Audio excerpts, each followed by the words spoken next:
you see, my Jedi Yeah, brothers are firmly on yours. like even when I was going through that, like just like the injury report of just players that I know people are playing, it's like, oh my god, there's so many.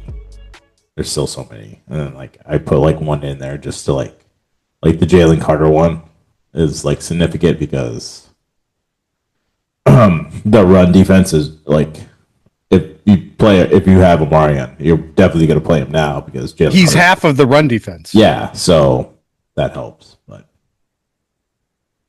anywho, welcome in everyone to the late podcast here. We should call it. We should start calling us the later podcast. The later podcast. It's 11:22 Eastern time, though we are in Pacific time. True. But I said true. Eastern time because it sounds better. It does. Welcome in. It's the Ball Bros. Oh my, it's the duo again. Hope everyone had a good Thanksgiving. Did you have a good Thanksgiving, Tim? I had a pretty good Thanksgiving. I had surgery the day before Thanksgiving. Nice. For my torn bicep tendon. So drugged up for your turkey. I felt pretty damn good. Nice on Thanksgiving. Not gonna lie. But we did pretty good. We had mac and cheese. We had ham. What else do we have? I don't know. I was on drugs. I mean, it was good. Yeah, seemed good. It seemed good. Anywho, God, Olivia is screaming inside. Nice. Just come on. All right. Well, anyways, hi everyone. Yeah. Hopefully you've got a well-behaved 7-year-old at home. Try it. Yes. 3 to 7-year-old.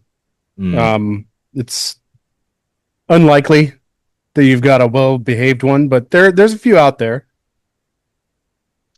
Yeah, or you can have a 2-year-old that's learning how to scream and figure out that he can say no and nothing will happen. Oh, it seems like he has very well figured out that he can say no. Oh yeah, 100%. Anyway, welcome in. We're gonna get right into this thing. Our news and notes. There's a lot. So, Kyler Murray, Tim, done for the season. Yeah, I mean that's been the case since he went out on IR. They're done. They're done with him. Yeah, this was inevitable. So there's already like and if you'll notice, I have also moved on from the Cardinals, similar to Kyler Murray. You just moved on to a worse, like the same situation, just with an older quarterback and an overpaid defense that doesn't do anything. And well, yeah. We'll talk about that. None of it's good. And if you notice, I've also adopted the Panthers because I love torture. Steelers, Panthers, Cardinals. Sweet. We kind of saw this coming with Kyler. So, he's done. He's not going to be a Cardinal anymore. How do you feel about that? I know we got a lot to talk about. How do you feel about that? He was, you and me both watched. Well, I don't think did we know each other when they drafted? Yeah, we knew each other. We just weren't quite as close. Yeah. I think we were playing in the family league at the time, and that was it. But I was super happy. I mean, Kyler was amazing in college. The Cardinals had just drafted Josh Rosen. That's right, Rosen. And they had Steve Wilkes as the head coach, who I actually really like as a defensive coordinator. Yeah. But I mean, they cut bait on both of them after a single season, and it was a really bad season.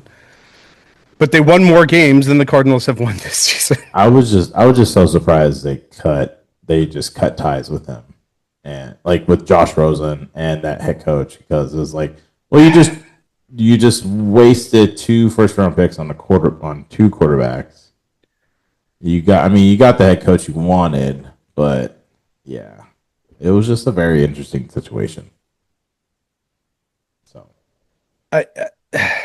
it's all typical Cardinals. It feels like at this point, you can go all the way back to the Buddy Ryan years in the 90s. You know, we had the best seasons we had back then were with Jake Plummer, like 99. And even those seasons were not all that good. So, but I mean, like I look back at the draft, right? Josh Rosen, obviously a poor pick, but the Cardinals had the number 1 overall pick in 2019, right?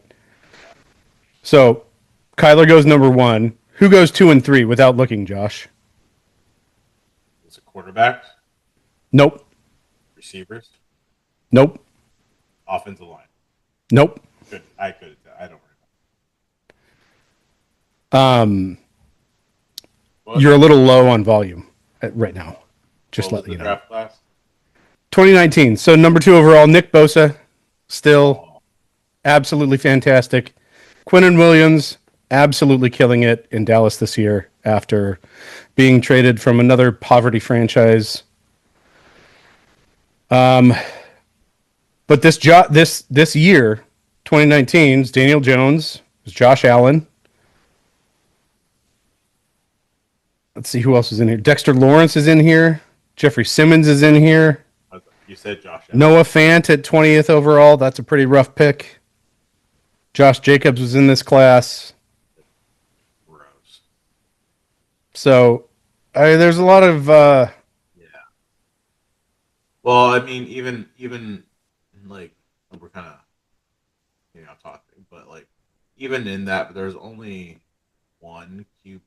two QBs in that draft alone, and that wasn't a very good quarterback class to begin with. So because I remember when they drafted, I mean, he was the clear number 1, right? Yeah. I mean, they drafted Daniel. The Giants drafted Daniel Jones. I think that was a shock for everybody, especially that would make me feel worse, right? If we had the number 6 pick and Josh Allen fell to us and we took Daniel Jones, that would have been pretty rough. But I think something similar happened in 2018. The Cardinals traded up to snag Josh Rosen. But I mean, that wasn't a great quarterback class either, right? Baker, that Sam class, Darnold. That class was more about skilled positions. And yeah, tons of good defense. players came out of 2018. There's a huge draft class. Move the mic a little closer. Sorry. Need to get a stand for this mad boy. Yeah, I agree. So we'll see who you draft this year with your draft pick. God. Maybe you'll get the guy from Oregon. He's good. Dante. I keep wanting to say Pettis, but it's definitely not Dante Pettis. Anywho, Dante Moore. That's Yeah, right. Moore. We'll see. This is going to be a decent quarterback class. So is 2027. So Yeah. So, I don't know. We'll see. We'll see. With that being said, Mike Evans and Jaden McMillan are both ruled out for week 14. Wow, week 14 it is. So they will not play. Daniel Jones will start for Sunday. I was very surprised to see that come across my timeline. Daniel Jones or Jaden Daniels? Oh, sorry, Jaden Daniels. Okay. Yeah, I can't think right now. Jaden Daniels will start Sunday, which is very surprising. Because if you saw his arm get tworked, It looks so bad, and especially as somebody who just had surgery on his elbow. It hurts that much more. This guy had his freaking elbow backwards. So, I mean, granted, he's a world-class athlete. Yeah. In a world-class training program. So, yeah, for sure. They're going to get the best of the best treatment. So, T. Higgins is cleared for Sunday from the concussion protocol. This is good. They'll need him to play the Bills. Trey Benson and Marvin Harrison Jr. are both ruled out for Sunday. You know what? Everybody's injured. Everyone's injured. Everybody's Everyone's injured. injured on the card. Except for Trey McBride. Yeah. And Michael Wilson. Yeah, he's been nice. I really wish I would have picked him up. Yeah. Woody Marks, he's back in practice today. He had an ankle injury. Like I said, this is significant for Omari and Hampton. Jalen Carter was most likely not playing on Monday night football because he has like double shoulder injuries in both of his shoulders. So I don't. So this is good for the running game for San Diego, or let's just say LA. Yeah, I wonder if San Diego is going to bring back Hampton on a snap count. Yeah, I don't know how long he's been out. Yeah, he's trending. Hampton is trending to play. I don't know. I really need that. Yeah, me too. I don't know because it didn't really say that they're going to give him a snap count. What I was reading, so I think he's a full go. I mean, they'll definitely play Valdell too. Yeah, Kamani Vidal. I think you can still play Kamani Vidal. For some reason, I had him on my bench last week. It was a huge mistake. I didn't know someone dropped him, and then someone picked him up. I'm like, oh great. Well, it doesn't matter. I am out of every single playoff contention ever in every league. So yeah, it does not matter. Kamani Vidal had the best week of his season last week, and I had him on my bench. Gross. That sucks. 30 points. Parker Washington, he was back to practice, which I don't really think it matters. But yeah, BTJ's back, so Brian Thomas there's not a lot to go around there. Yeah, and who's it? Strange is doing very well for them. So, like we said, a lot of Cardinals are injured. So DeMarcado's he's limited in practice, but that's about it on his status. AJ Banner was limited in practice on Wednesday. Sam Darnold has dealing with the ankle, but he wasn't listed in the injury report, so he should be okay. Yeah, we'll see. I've been watching a lot of videos lately on some of the struggles of the Seattle offensive line, particularly Anthony Bradford. Ooh. They're absolutely hilarious if you haven't seen them. This guy, I mean, it's worth tuning into a Seattle game just to watch him play, and like half-assing it is generous. I mean, if he's not blocking his own man or like closing up a running lane with his body for no reason, he's whiffing on blocks or just like putting a hand on a guy and not doing anything. Oh, so DeMarcado was ruled out for Friday. It was ruled out after Friday practice. So that's a Bam night start for sure. Definitely a Bam night start. So, where was I? Herbert is day to day.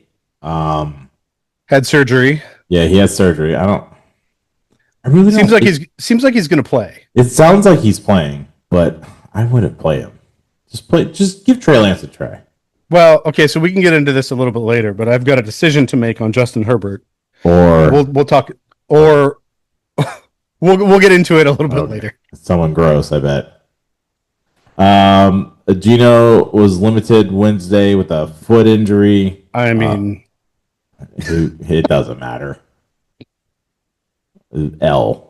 Play. They need to play freaking. What's his name? Just play the rookie or O'Connell. It doesn't matter now. You might as well play the rookie. Might as well see what you got out of him. But yeah. That's all I got. I mean, it can't be that much worse. No, it can't. It really can't. But the Raiders' offensive line is so bad. I feel so bad for Aston Janty. I mean, he's probably like, what the hell did I? Can we just bring the entire Boise State offensive line? Might as well, because they can obviously block for him because he ran over 2,000 yards in college. Oh no, it's Kenny Pickett would be the backup. It doesn't matter. Yeah, there's no. You're getting the same result. Honestly, they'd be better off with Aiden O'Connell Yeah, they would. at this point. Geno Smith does not want to be there. He doesn't want to play with this team. I don't think he's going to be there next season. I think There's no chance he's there I next think season. they dump everything. So He should have taken the money that the Seahawks had on the table for him before they traded for Sam Darnold. but would Seattle be what they are if they had Geno? I don't know. I mean, Jackson Smith and Jigba would make him look pretty good. True. This one is actually Marshawn Lloyd was limited in his return. This guy's been on my dynasty team ever since we started.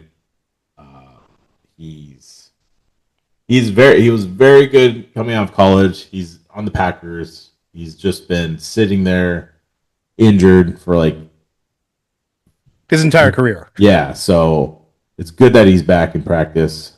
So I hope they actually play so maybe he can get something out there. I don't know if the Packers will retain him next year, but he's on. I don't get with the emergence of Emmanuel Wilson this year. I don't get the sense that they are going to keep him going into next year. Yeah, I don't know either, but he's got a ton of talent, right? And there's enough teams very talented that have running back problems where he could go and be productive with his at least in a committee. Yeah, he went to USC. With his skill set at USC, he was very productive. He's a bigger back. I mean, he beat out Woody Marks 2 seasons in a row at USC. So I really hope he actually gets a shot at something. I do too, because they have a really, really good booklet sports card of Marshawn Lloyd. But you're trying to cash it. That's what it's a really cool card, but it's worth nothing. Diddly squat. Yeah, so like we said, Omari Hampton is trending to play. Yes. I think he plays. I think he plays a lot. I think so too. Aaron Jones was limited in practice, but he is trending to play on Sunday. And JJ McCarthy is a full go in practice, and he's going to play on Sunday. I mean, good luck, JJ McCarthy. This is like we said earlier, like, can it get worse if you don't play Geno Smith? And I think the question last week was, well, with Carson Wentz out, can it get worse if you don't start JJ McCarthy? And the answer is emphatically yes. Yes, it can get much worse. To me, I was listening to the Ballers, and they said like, this is like his final shot. This is they're playing the Washington Commanders. They are not a very good defense. If he doesn't like put forth a good effort in this, it's done. It's got to be done. Because there's no way you're going to go into next season with him, and no. I don't know if you were surprised by this, but the Mark Andrews signed a 3-year extension with the Ravens. Were you? Yes. I saw. I'm not surprised. I saw someone tweet Isaiah Likely stock gone. Yeah, it's gone. I think the biggest surprise to me is the 3-year deal given his age. Well, did you happen to see what it was? So I think it was it's like 25 million of it is already guaranteed. So 26. I did see that. Yeah. So they can get out of it within like a year or so of it if they don't want to do anything. So it's a low risk deal. Yeah. For them, but it will be expensive, right? Like they'll be carrying that dead money. But I think that probably spells the end. Like Isaiah Likely will likely want to be elsewhere. Because he doesn't have a contract. He doesn't have a contract going into next year, so will likely be on a new team. And I hope it's a good team. I just get the feeling that the Steelers will be like, "Hey, Isaiah Likely, you want to be our 4th tight end? No, you'll play a ton. No, because we're gonna run 4 tight end sets. Oh my God, fucking no. Is that 14 personnel? 14 person? No, not even. It would be like 40 personnel. No. Godwin was limited in practice, but I did see he is going to play on Sunday. So Yeah, I wonder if this is precautionary, because since he's been back, they've been pretty gentle with him. Yeah, from a practice standpoint. Well, it said he's cleared for Sunday. With his fibula, he doesn't have anything bothering him, so I think he's a full go. He played last week. He got a few targets. He had a shot for a touchdown. So, Njoku limited in practice. Don't care.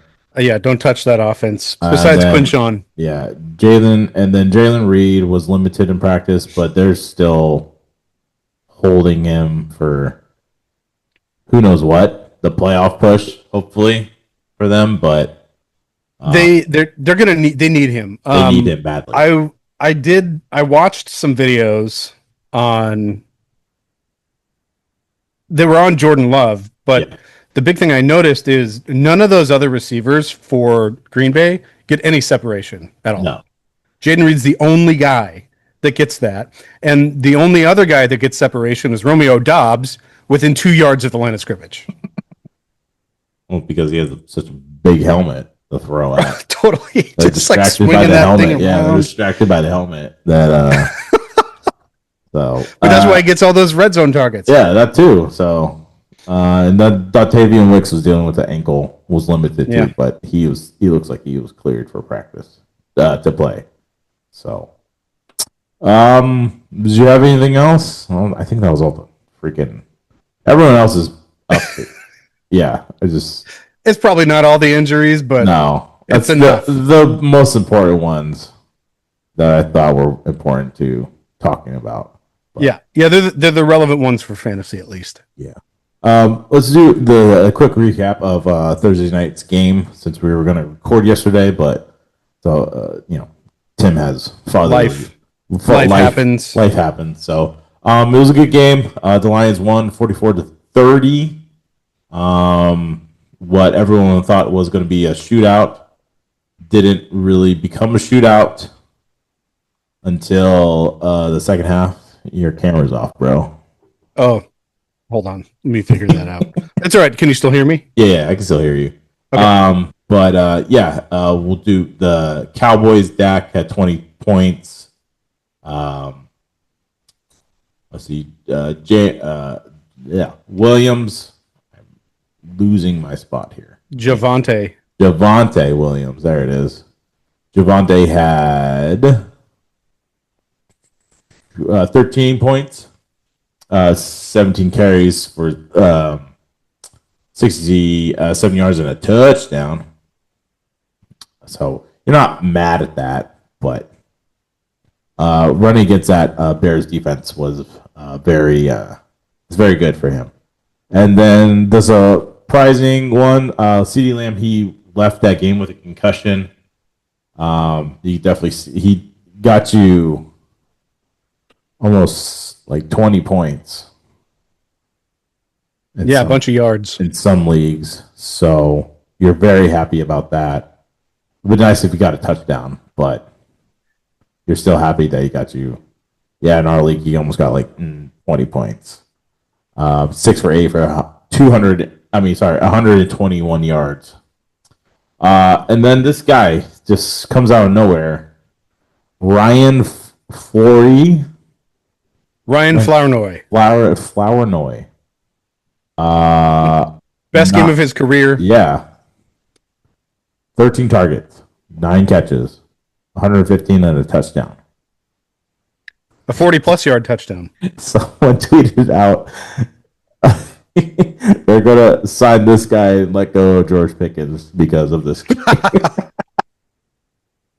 I was laughing. I'm like, that's exactly what's going to happen.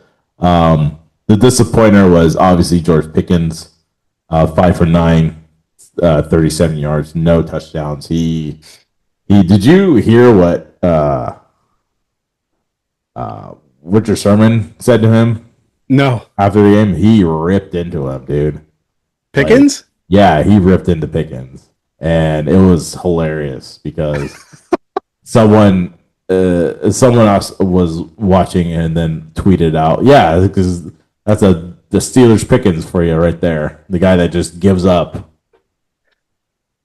I mean, see, that just really makes me upset that we didn't get to see Aaron Rodgers with George Pickens. Yeah, it makes me upset too, because That would have been and it's not even absolute theater. Yeah, and it's not even whatever. I'm not bitter about it. I'm just like, come on. And then lastly, Ferguson, he 8 points. He had 5 or 7 for 58 yards. He did lose a fumble, so he probably would have had 10, but he did get you a 2-point conversion. They did go to him a lot. So, yeah, 7 targets. 7 targets.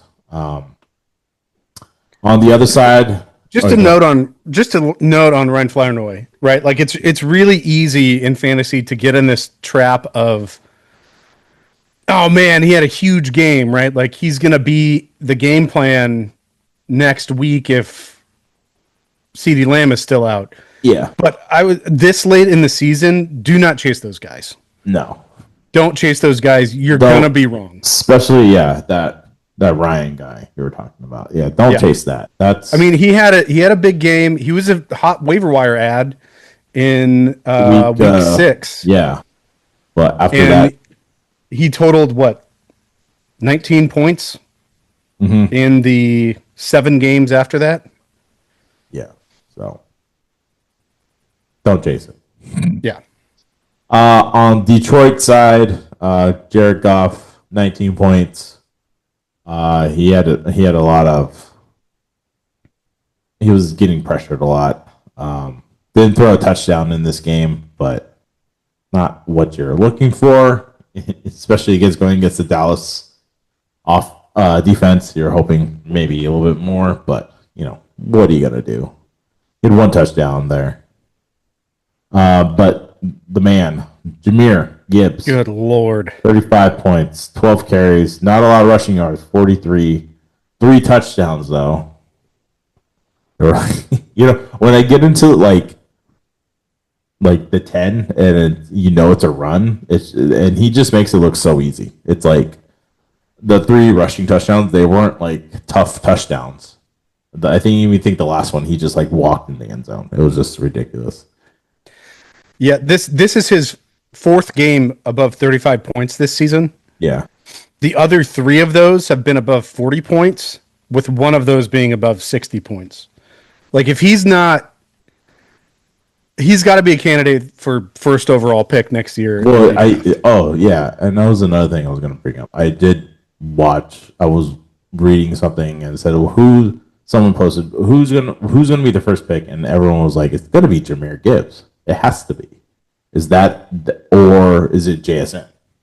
I'm like, I mean, take your pick, really. Yeah, you can't go wrong, right? We'll have to see what offseason moves look like for both teams. But the crazy thing is Jahmyr Gibbs is still RB3.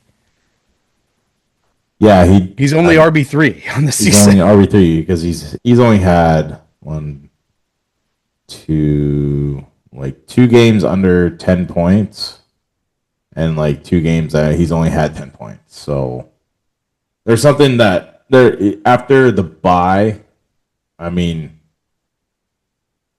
Washington 43 points, Philly 21, the New York Giants 62. So I think because I honestly believe Ben Johnson was a big factor when he left. That look at the Bears. Look at the Bears. I mean, they have 2 running backs that go over 100 yards. Yeah, he's just Ben Johnson. Like even last year, he didn't score. He only scored under 10 points 1 time. Well, one time he had 10 points. Other than that, it was 15, 16, 18, 19, 10, 37, 28, 14, 13, 20, 23, and his highest game was 48. That was in week 18, so it didn't really count. Did you trade I'm seeing here in the log I 2023. Yes, that was the year he got drafted. Hold on. Okay, hold on. No. Recap this trade. This is why I hate Sleeper, because it tells you in your league the player who's had him and who's traded him. I hate it. Oh my god. I traded him for Khalil Herbert. This was when 23. I was so angry at my team that I was trading, dropping everyone. I was so mad. Oh Yes. my god. I could have had Jahmyr Gibbs. This is an all-timer. It is. This is where that's where my downfall. This is my downfall is when I traded away Jahmyr Gibbs. Oh man. Yeah, it was So bad. don't get emotional about players. Because this is what we're going a little off topic. This is what when he was drafted, I was like, oh, he's going to the Bears. They are going to run because I watched him in college that year. I'm like, this guy's electric. This guy is so good. He's like Christian McCaffrey. Like You loved Jahmyr Gibbs. I loved it. This is what happened in his first year. He wasn't getting the ball a lot. He was only on the field maybe like his best game started against Baltimore. And I traded him after the Green Bay game or something. I forget when. Yeah, well, he got injured. So And that was the concern coming in, right? Because he was so small. he's up to 202 pounds now, but he was at least 15 or 20 pounds lighter. Yeah. At 5'9" coming in, there was injury concerns. Same thing with Devon Achane, and neither one of them has really had too much of a problem with that. No. But as soon as Gibbs came back from that injury, Yeah, he was electric, and that was my downfall. So, anyways, Gibbs was good. Montgomery was good. He got you a touchdown, 6 carries for 60 yards, 1 touchdown. For the receivers, everyone was freaking out about Amon-Ra. He did play, and he still looked good. He has that dog in him. 6 catches for 9 targets, 92 yards, no touchdown. He did get a lot of targets for the touchdown, but he didn't get one. And then J-Mo played.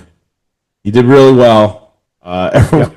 Everyone was hoping that he would just go off if Amon-Ra wasn't going to play, but he did. He got 9 targets, caught 7, 96 yards, no touchdown. The touchdown did go to Tesla. yep, another waiver wire darling from last week. He would have had 2 actually if he caught the other one. Yep. But he had 9 points. So, well, Yeah, good game. Good game for fantasy. overall. Yeah, Really wish I had some shares of people who played in this game. yeah, me too. But I alas. did win some money on Prize Picks. So Oh, nice. the CD After bet- Vegas, I don't bet sports anymore. After I landmined all of our parlays. whatever. That landmine was thrown at our face within like 10 minutes, with not even 5 minutes of the game starting. So Brutal. all right. Well, let's play a game of yes or no. Would you play them going through these games? How about that? Okay. We'll Yeah, that sounds good. get through these games. Seattle Seahawks playing the Atlanta Falcons. Sam Darnold, yes or no? No, I think there's better options. Okay. We'll do Kenneth Walker and Charbonnet. And Yes or no? So Charbonnet, this backfield. Let's talk about this stupid backfield that doesn't know what they want to do. it's so annoying. Would you play either one? Yes or no? You had to. I would flex Kenneth Walker. I don't think I'd play Charbonnet. Okay. Gambling on that He touchdown. Yeah, he can absolutely just grenade you. His snap counts have been under 40% for the last 6 weeks, Yeah. or around or under 40%. So Kenneth Walker is the one on the field. But it's not just those two either, right? They have George Alani, Cam Akers is active. Those throw some that Alani guy, whoever he Yeah. is. Like, who is he? I don't know. It doesn't look like he's on. Oh, he's I don't on. see him it on the says, 3 deep at least at it this says point. he's on IR right now. So. Oh yeah, okay. All right, so that's why Cam Akers is active. But they just love to play. They just love to play lots of running backs. Yeah. And that's what's so annoying. Yeah, it is very annoying. I'm in your boat with Walker. I probably flex him, but yeah, it's and it's tough with Walker too because you have to spend up on him every season in the draft to get him, and he's very inconsistent. Yep. That's the only issue here. All right. Well, I mean, JSN is a Yep. AJ Banner. AJ Barner. Good question. Sorry. He's been involved more past 3 games, 85%, 79%, 87%. Doesn't have. He has 4 touchdowns on the year, but very much involved a lot. So, I mean, you couldn't. I'm a no on him, but I think this matchup is a very good matchup if you don't like anyone that you're playing. But yeah, I mean, Atlanta ranks second against tight ends as far as fantasy points given up.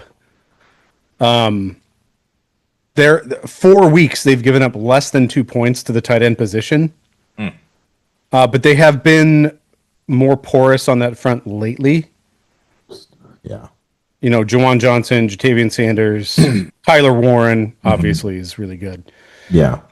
I would try to go in a different direction at tight end if you could this week. In the same matchup, would you play Pitts over him? I don't mind it, actually. I think my gut says yes. Yeah. But if I look at facts, I mean, Seattle's 29th against tight ends. So, I mean, they've given up 30 points a couple of times this season to the tight end position. And with some of their injuries on the back end of that defense, it could be good, but like Kyle Pitts is such a mercurial player within that offense. He is. But I would feel a little more confident than Barner. Okay. Barner's much more touchdown dependent, I think. Yeah. As far as points go, whereas Pitts, you can at least get something out of the yardage. You could PPR it your way. Yeah. To like 10 points with him. So speaking of the Falcons, Kirk Cousins. Nope.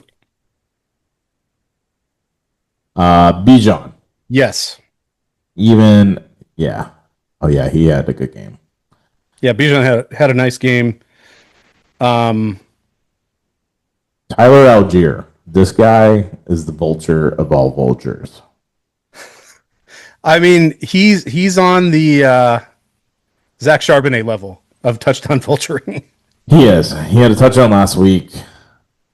Didn't have one against New Orleans, but he's got 8. He's got 8 this season. He has 8 touchdowns, and Bijan has how many touchdowns rushing? 1, 2, 3, 4, 5. And they drafted this guy in like the freaking like 4th or 5th round. Yeah, I mean he's been this way every year. Yeah. But it's because they get like this is what happens though. They get the drive going. Bijan will get them down to like the 10 or whatever 5 yard line, and then he'll come out and then Tyler Algier vultures the touchdown away. Yep. Tyler Algier is who's the guy in the Chargers when he played with LaDainian Tomlinson? Oh, the fullback. Yes. Turban or Tolbert? It started with a T. I forget. But that's who Tyler Algier. He's the vulture. Vulturing away touchdowns from people.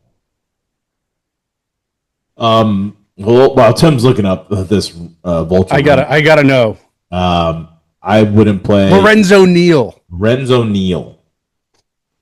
I wouldn't play any of the receivers for the Atlanta Falcons. Moody. No.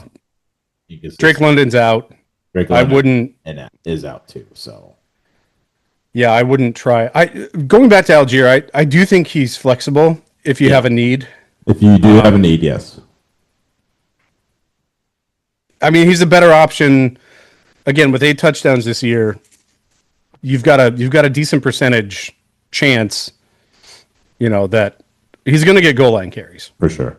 bar none. So, All right. receiver wise, no, nothing. Yeah, definitely no. All right.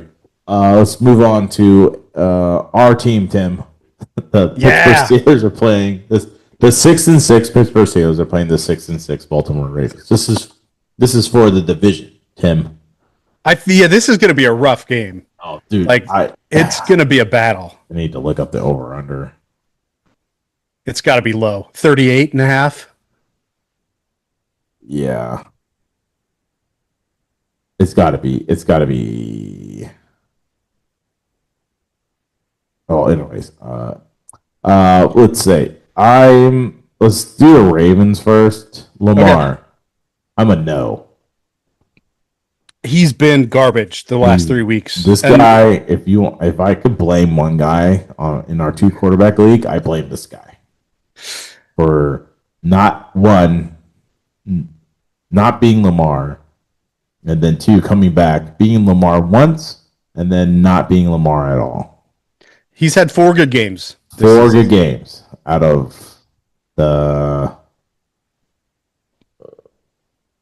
13 games. He missed 3, so he's played 10 games. 10 games. So, yeah, I blame him. I'm personally sitting him.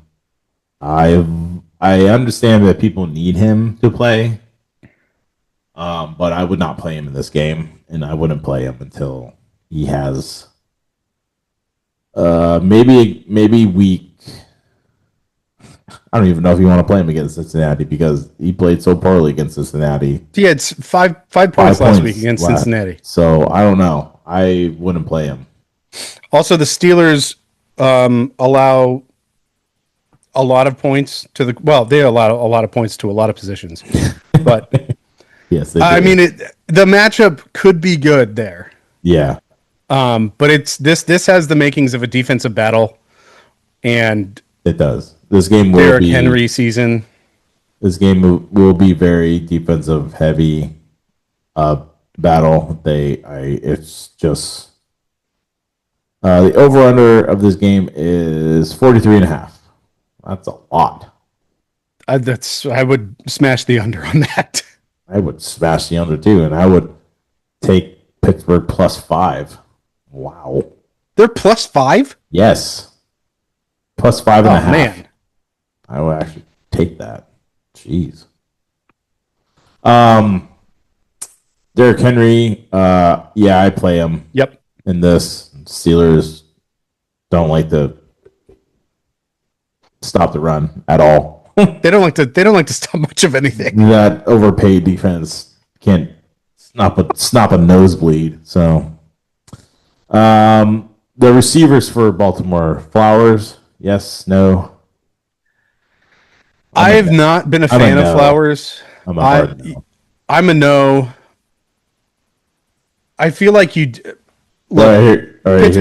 Pittsburgh's second to last in the league against wide receivers. Here's a flex option: him or Tyler Algier. I think I would play Zay Flowers just for the upside. Okay. But I mean, that upside has been so limited since week 1. Yeah. He's got 1 touchdown on the year. Yeah, I don't. Would depend on my team, right? Yeah. If I had some upside on my roster, I would say if you had decent receivers, like yeah, top 12, at least top 20, 15 receivers on your team, I would play him with the upside. So Algier or Zay Flowers. Flowers. Yeah, yeah. I mean, he's wide receiver 29, but the upside is so limited. Yeah. And I think the thing that has been really frustrating about the Ravens is they've just not put up numbers against some of the worst defenses in the league. Well, when you play the way Lamar's playing, yeah, you're not putting up anything. So yeah, he's been terrible. So yeah, I would, if you can afford to avoid the Baltimore passing game, despite the beneficial matchup. we already talked about Derrick Henry. He's a yes. Mark Andrews.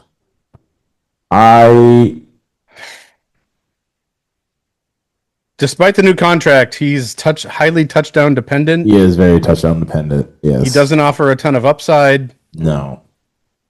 It's his second worst tight end ranking of his career. Do you play him or the tight end AJ Barner? I'd probably play. I think I might take a swing on Barner. Gross. Okay. Yeah, it's yucky. That's yucky, but whatever. All right. Let's go on to an exciting game. Cincinnati. We didn't even talk about the Steelers. You don't want to talk about. What do you want to talk about? Who are you going to start off the Steelers? Warren? Rodgers? No. Jaylen Warren. I'd play both. I wouldn't play anyone right now. Really? Yeah, I'm not. Not even Gainwell? No. I mean, well, I'd play Gainwell with the potential because he gets a lot of targets in the passing game. I would flex him. And then everyone else, I don't want to play Metcalf. No, I don't either, but I kind of don't have a choice. Yeah, I mean, if you don't have a choice, I get it. But if you have a choice, I'm not playing Metcalf. Warren, he might be. Warren might be. I understand. Warren's a low end flex option for me. Yeah, he doesn't. Honestly, he doesn't have the same upside as Gainwell. No, he doesn't. He is like he only gets like the teens. He's in the teens for attempts and rushing, and he gets very low yardage, and he's very touchdown dependent. Yeah. So, and he's not used a lot in the passing game because Gainwell's better in the passing game than he is. Yep. So. Yeah, that's a rough one. All right, so honestly, I wouldn't. Maybe flex Gainwell if you have to. Flex Warren. Mm-hmm. If you can bench Metcalf, do it. Don't touch Rodgers. 1.6 points last week. Yeah, he should have 1 point nothing. Cincinnati Bengals are playing the Buffalo Bills.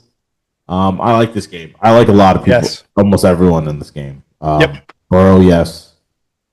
Absolutely. Chase Brown, yes. Yep.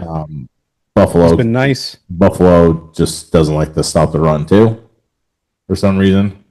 Jamar, yes. T. Higgins is playing. He's a yes for me too. What about the other receivers for the Bengals? Are you playing Andre Yosibas?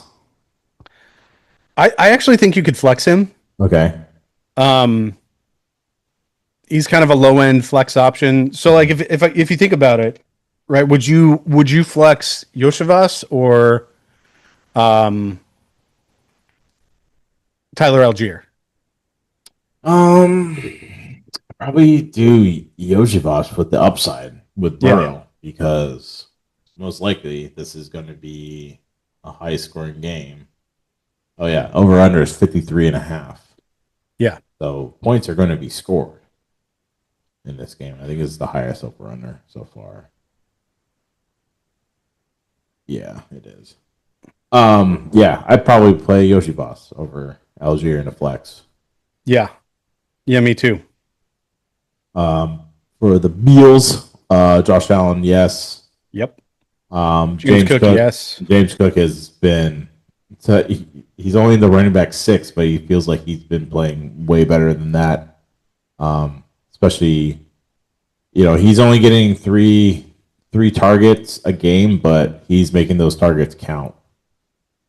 So, yeah, play him. The receivers for the Bills, I mean,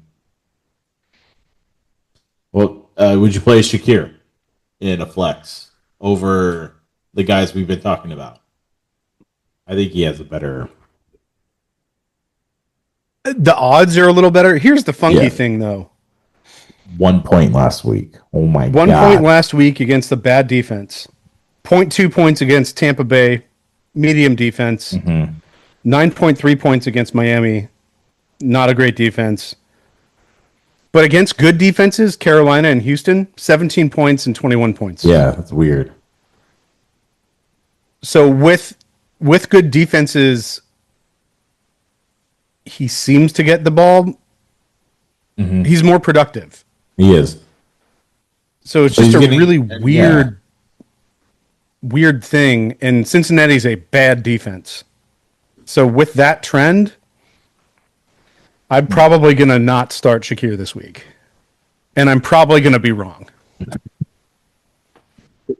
We'll probably both be wrong. If Dalton Kincaid is healthy, he's dealing with a hamstring and a knee issue. But if he's healthy, I would play Kincaid. Yeah, I'd play him over a Barner or Kyle Pitts. Yep. Okay, but if Kincaid doesn't play, Dawson Knox is actually a good spot start too because he could. Yeah, he gets targets even. He gets targets even when Kincaid is playing. So, although I mean, I'd probably, if Kincaid's playing, I'm definitely not touching Dawson Knox. No, I would start an AJ Barner over him for sure. No, I meant to say that's more of a like if Kincaid's definitely out and you're that was your guy to play that week. I think go pick up Knox and play him. So, I don't have anything else. Yeah, we can move on to. Well, we don't even have to talk about the Cleveland game. No, the only name we need to mention is Quinshawn Judkins. Yeah, that's it. Play Quinshawn. Don't touch anyone else. Cool. Moving on to Indy, and the Colts are playing the Jacksonville Jaguars. This should be a good game. Daniel Jones has a hurt fibula. Yeah, he's got a fracture. Yeah, and he's gonna play. He played on it last week. I know. Well, I didn't know that, and I was just like, "What? This guy's walking around with a broken leg playing." So yeah, I think it's. I mean, he hasn't been bad the past 2 weeks. He got 21 points and 19 points last week against the Houston defense. They're very, very, very good defense. This is divisional game. This is like playoff implications. Yeah, and I feel like if they lose, I think they're at the top of their division. This is for first place. So, I'm playing Daniel Jones. Yeah. You're playing JTT. RB1. Yeah. Or RB2. He's RB2 right now. What about Alex Pierce? Are you yes or no? Yeah, I think you can play Alec Pierce. Would you play him like a wide receiver 2? or flexing this? I'd probably flex him. Okay. He's still got. I mean, his consistency has gotten a lot better from a target standpoint. Even Oh, last week, yeah. right? He had a nice week on only 5 targets. Yeah. Jacksonville's not great against wide receivers. They give up the 20th or the 12th most points to the wide receiver position. So I would confidently flex Alec Pierce this Okay. week. Michael Pittman? No. Yes. He just hasn't been very good. Consistent. Yeah, he hasn't been consistent. I mean, Atlanta and Houston over the past 4 weeks, he's had poor games, but other than that, he's been pretty good. It's a decent matchup against Jacksonville. I feel like you could probably wide receiver to him. Yeah. He had Potentially.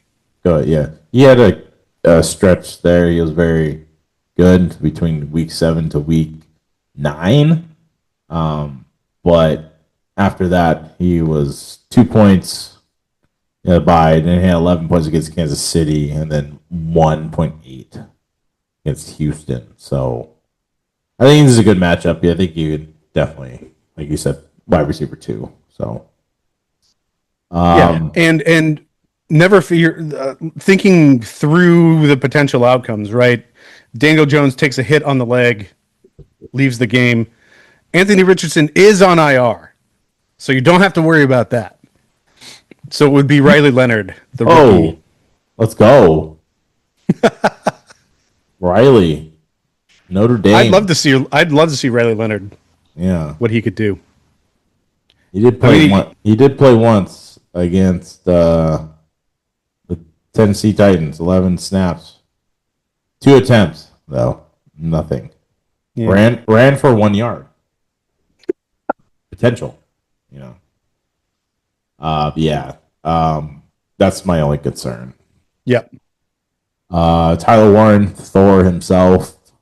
Yes. Smash start. Even though, I mean, I love this guy. I wish they could get him more touchdowns, but he's so consistent. I mean, in this tight end landscape, he's very consistent. He's a tight end 4, but he's still very consistent. Getting targets, catching them. So it's just get into the end zone to be more helpful for him. Yeah, I still like him.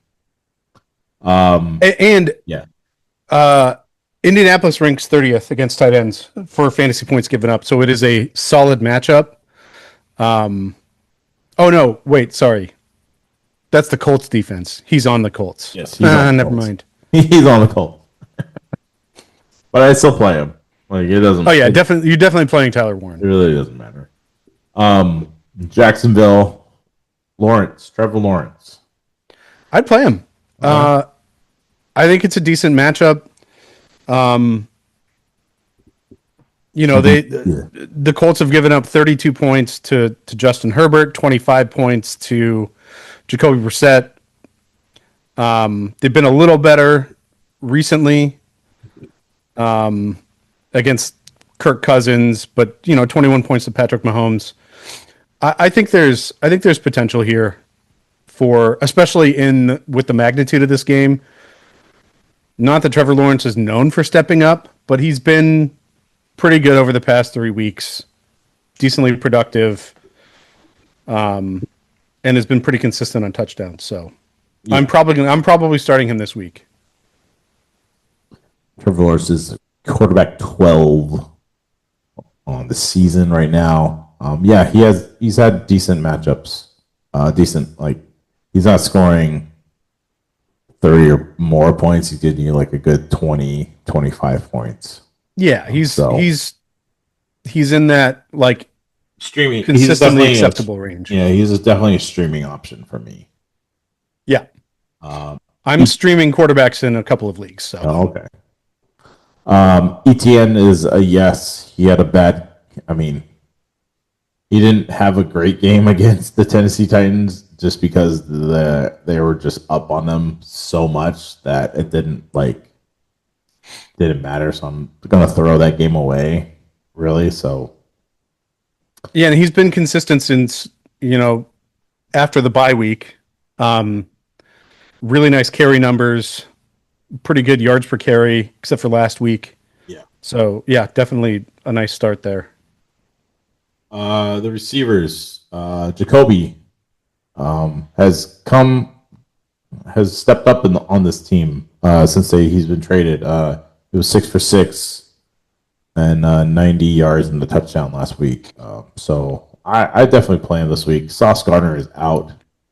Yeah. But my question is to you, Tim. Are you playing Brian Thomas Jr.? I wouldn't.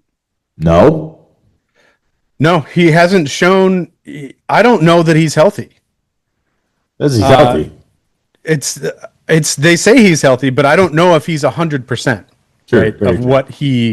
what he was earlier in the season in weeks 5 and 6. He hasn't been much of a threat since then. Only 3 targets last week coming back from injury. Maybe that ramps up this week. But I'm kind of a wait and see type of guy, and they're not going to be with Jacoby Myers there. They're not going to be chomping at the bit to give him a massive workload because they've got somewhere else for those to go. And with the emergence of Brenton Strange, they've got a couple of options outside of BTJ. So I wouldn't be surprised if he's still on in that 3 to 6 target range. Yeah. With a marginal yards per target. All right. With that being said, Brent, you are playing Brenton Strange. I take. Yep. Yeah, I like him. You said he's been very consistent. 4 or 5 targets. The yardage has been a lot too. Yeah, he's super athletic. He went to Penn State. Yeah, he's super athletic. Indianapolis ranks 30th against the tight end position, so they give up a ton of points. You're telling me you got 2 Penn State tight ends playing against each other? That's right.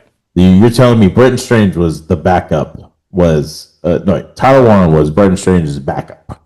That's right. For 1 year. Wow. Or they played both of them. They're like, we got 2 studs, and you both are going to go out there. I mean, that was like Ole Miss, the year that they had both A.J. Brown and DK Metcalf. Can you imagine? Just like you're in college, you're a freshman, you're going to go play Ole Miss. You hear about these 2 receivers, and then grown ass men, and then you go and you look, you just like. It's like I'm guarding these 2 guys. What the F?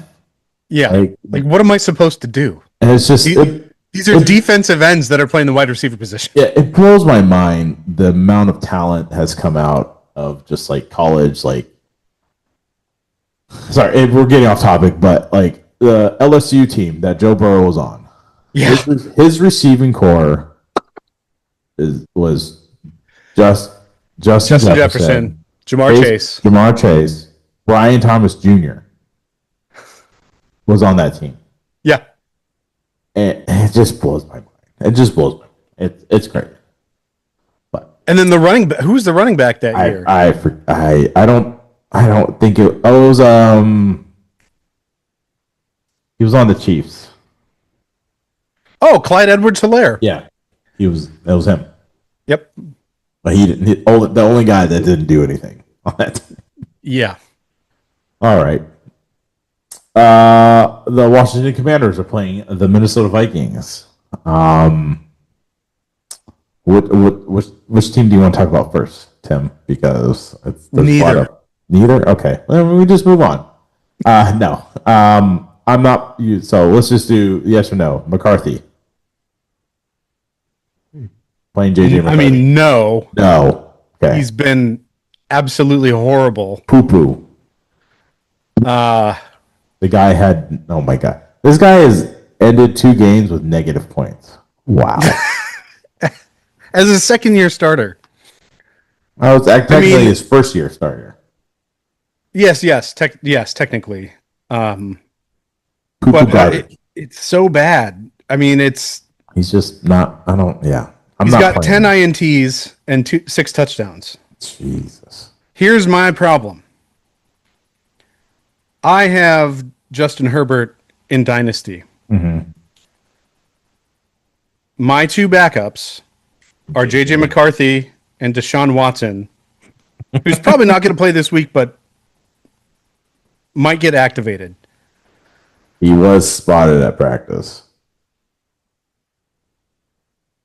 but he's still ruled. He's in the Deshaun Watson's in the 21-day practice window. So Right. I mean, I don't think he hasn't played in so long. There's no way he's starting this week. no. But so I'm in a position where I'm going to have to play JJ McCarthy. And my decision, if Justin Herbert doesn't play, is am I better off leaving my QB position empty Maybe. than starting JJ McCarthy? Maybe. That's so bad. That's a horrible position to be in. Yeah. Sorry. So, long story short, please do not start JJ McCarthy if you can Okay. avoid it. And actually, you can avoid it. So Yeah. just don't do it. Just don't do it. Yeah. Aaron Jones, Jordan Mason. I would avoid all of that if you Okay. can. It's I would. I would poo only. yucky diaper. Yeah. I would only play Aaron Jones unless you desperately need someone to play. And then if you have Jordan Mason, don't play him. That's my. Yeah, don't play Jordan Mason. I don't know what the Vikings are a mess, man. They need to cut ties with a lot of things. Yeah, Justin Jefferson, you're obviously going to play him. but you don't want to, man. I know, but you have to. He hasn't been since Carson Wentz was in. This is his stretch. Like he has Washington, not a good defense. Dallas is a better defense than Washington, and the Giants is awful. Giants is awful. Like you have to play him the stretch to get, especially if you're trying to get into playoffs. Like playoffs start next week for some people. So and some people need a win this week to get in. So you have to play him. Yep. Yeah. But that said, Jordan Addison. No. Okay. 10 targets last week, 6 points. That's so what? 10 targets for 6 total points. What? And he didn't have a fumble or anything. Wow. Hawkinson, and that's not even the worst. Yeah. He had 11 targets in week 10 for 5 fantasy points. Or Zed Hawkinson, and that's it. Nothing. Don't play him. No, there's plenty of other just as crappy options out there. Jaden Daniels is back this week. Or if you had him, would you play him this week? I would be tempted to. Okay. I mean, this is Minnesota. I mean, Minnesota is a really good defense. I personally wouldn't play him this week against this defense. This is his first game back. This is,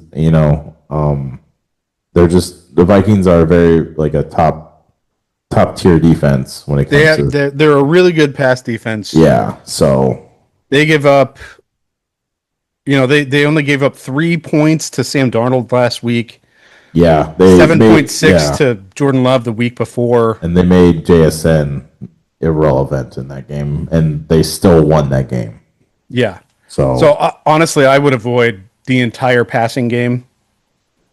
You wouldn't for Washington. You wouldn't play Scary Terry. I mean, he was nice last week. I mean, he got 19 points against Denver. Yeah, that is true. Is Surtain Jr. was he healthy? Yeah, he was. Out. I think he was.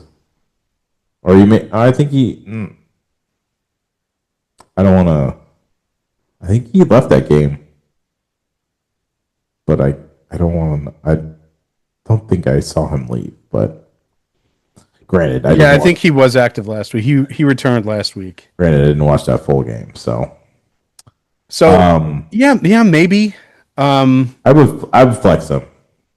Especially with Jaden Daniels back. Yeah, I would flex him. Because this is their like actual. They haven't played together in a long time, so yeah. I'm not playing Debo anywhere. Nope. I just don't trust him. Zach Ertz is a good spot start. Better than Hawkinson. And he's better than Hawkinson. He gets a lot of targets. I would start Ertz over AJ Barner. Yeah. He got 13 targets last week. Wow. He's a dog.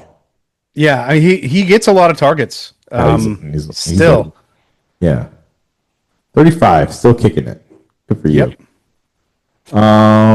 We didn't even talk about the running backs, but I'm not playing any of the Washington running backs. Chris Rodriguez is not. You could flex Chris Rodriguez in an emergency, but I wouldn't touch any of the other backs. That's the only thing I would do. So. Yucky garbage. All right, well, another yucky garbage game. The Miami Dolphins are playing the New York Jets. God, how do you get these games? I don't know. There's some bad ones. For the Dolphins, Achane is the only person I would play. Then I put Waddle in there too. But are you sure? Yeah, I still play Waddle. In the flex, though. Not like like 2 at all, but I would flex him. I mean, he's their best option in the passing game. New York is New York's not the same defense. No, they're not the same, but they haven't been terrible. Well, I mean, they played Baltimore and Atlanta. So. Yeah. Darren Waller is back. I would play him. For sure. He's a solid streamer, but if you can pick him up, I play him. He's gonna get a touchdown in this game. And he'll get injured again before the end of the season. He will. He's gonna get hurt. Get it while the getting's good. Yeah, because he has a good stretch of matchups. He has the Jets, Pittsburgh, and Cincinnati and Tampa Bay there to be in the top 10 for tight ends. So, do you think Miami gives a go to Quinn Ewers at some point? Quinn Ewers, quarterback. It depends where they are. Because they're technically not eliminated from the playoff picture, which is ridiculous. Which is crazy to begin with. It just depends where they are. If they go on they win 1, 2, 3, 4. 2, 4. They have 5 games left. If they go they need what's their record? 5-7. They have to get above 500 first, but they also need to. Yeah, they need a lot of things to happen too. But so if they go on a run here, and it's possible, right? Jets, Pittsburgh, Cincinnati. Jets, Pittsburgh, Cincinnati, Tampa Bay. That'll be a tough game. New England. They're not going to beat New England. So, but I mean, to answer your question, they may give him a shot. If they drop the next 2, if they drop the next 2 or even next 3, I mean, week 18. I guarantee week 18, New England has already clinched the number 1, the bye for the playoffs. Yeah, they're not going to play. So they anymore. might rest. Yeah, they're not going to play. Especially Drake May. So he may play on week 18. So. The Jets, Breece Hall is the only play for me. Really? After last week's Tyrod Taylor eruption? No, stop. Just stop with the Tyrod Taylor, okay? What about AD Mitchell? Okay. I meant to say Tyrod. I meant to say Brees Hall is the only person I would play, but A. Mitchell and Mechie. John Mechie. John Mechie. He didn't have a great game last week, but he's getting 8 targets. Adrian Mitchell's. I would play him. He's a good play. Yep, I agree. I didn't know he went to Texas. Yeah, he was there same on the same team as Xavier Worthy. Oh. Well, where's he been? Well, he was on the Colts. On the Colts. And then he fumbled before the goal line, and they cut him. Oh, he's that guy. Yes. Ouch. Well, that will get you cut. Apparently not if you're the Cardinals. Not if you're the Cardinals, no. Are you playing Mason Taylor? He's just there's that nebulous zone of tight end 6 through 30. Yeah. And he's in there. So he's got more upside, but I'd probably start AJ Barner over him. Yeah. Is this he's not getting he's getting 4 to 5 targets. It's not and the quality of targets he's gotten all year has been so poor. Horrible. With the quarterback play. Yeah. And he's only getting 20 yards. So it's not much. All right. Well, can we talk about... And actually, the Dolphins defense is really bad against tight ends. Yeah. He may get you a fluke touchdown. Yeah, for sure. I mean, I think he could easily get a touchdown. Taylor was serviceable last week. He was good for fantasy, but from an efficiency standpoint, 19 for 33, that's not great from a completion percentage standpoint. No. But at least they threw the ball 33 times. Yeah. All right. Well, let's talk about another game. The 2-10 New Orleans Saints are playing the 7-5 Tampa Bay Buccaneers. You want to talk about New Orleans first? Yeah, might as well. Yes or no on Tyler Shuck? Nope. Okay. Yes or no on Devin Neal? I'm a yes, actually.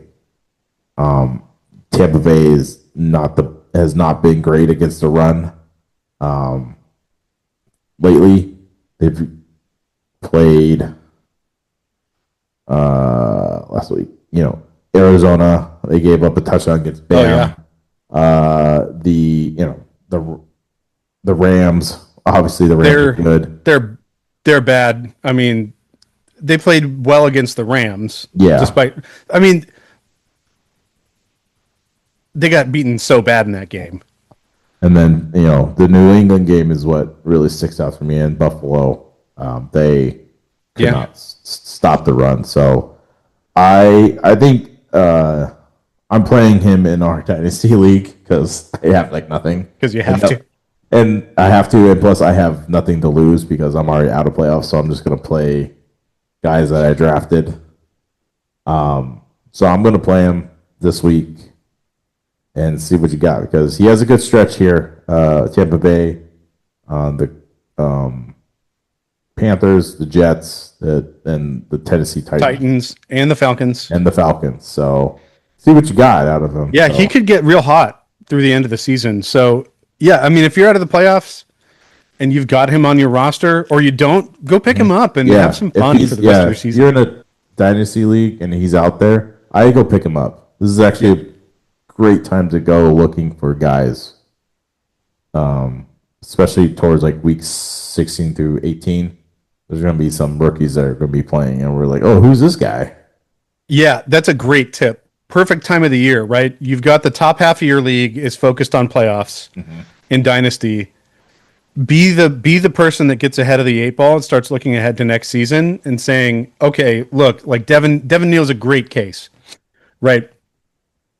The Saints likely blow things up, which means moving on from Kamara. Yeah, Neal's going to be there. He's been productive. He's looked nice. He's a rookie this year.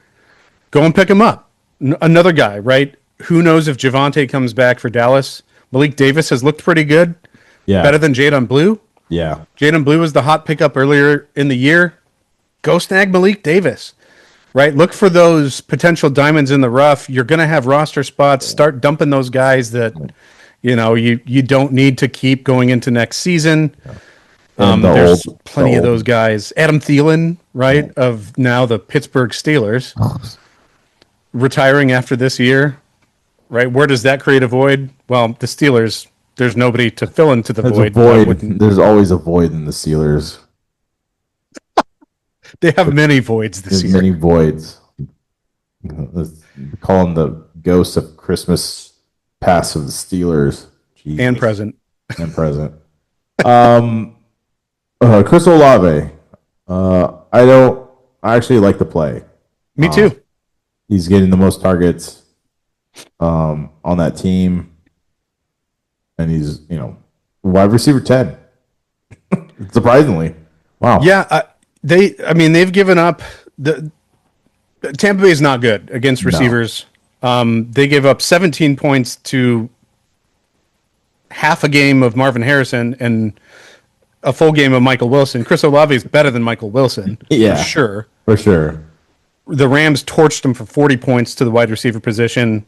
The weird mercurial Buffalo Bills receivers scored 26 points, and the unheralded New England receivers scored almost 50 points on Tampa Bay. So wow. I love Olave this week. Yeah.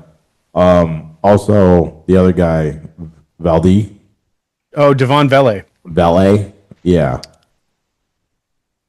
But he had he was 8 for 8, 93 yards and a touchdown. I don't mind the play here. He's a good flex start. Yeah, high ceiling flex start. A big dude. Sure. Low. I don't know that the floor is all that low, right? No, I don't think there's nowhere else for the ball to go. He's the past 3 games he's 80% on the field. So they have something. They're using him. And I think they figured out that he's very valuable to them. Jawan Johnson. I think he's a better start than a lot of the guys we've talked about. Yeah. I would start him over Mason Taylor. I would start him over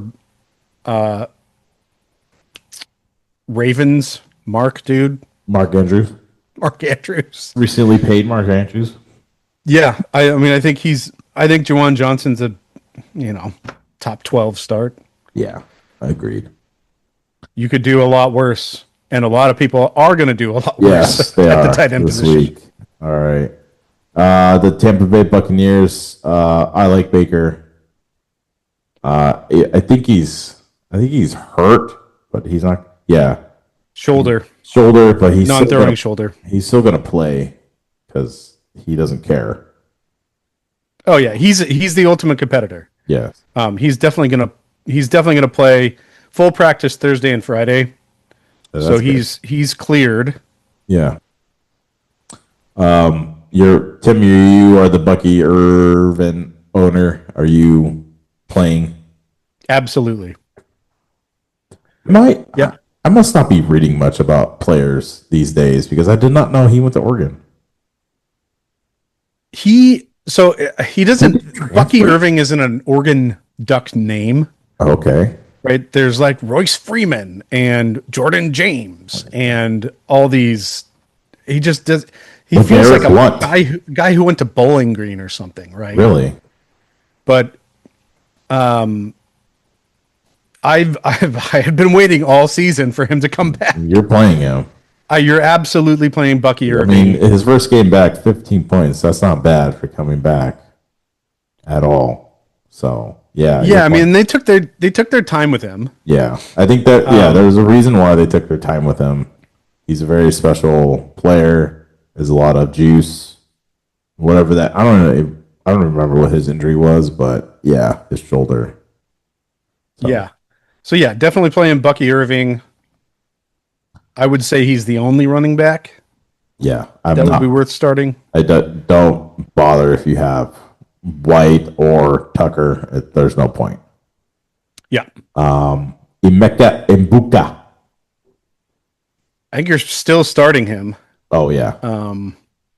it's We been a got- rough go past 3 Yeah. weeks, but they've been pretty good, at least serviceable defenses.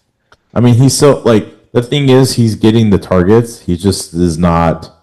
I think it's because Baker's been off, and he's played some really good defenses the past few games Yeah. too. So I still like him. I'm still gonna play him. Yeah. He's probably gonna be my keeper. Yeah. I would support that. Godwin is back.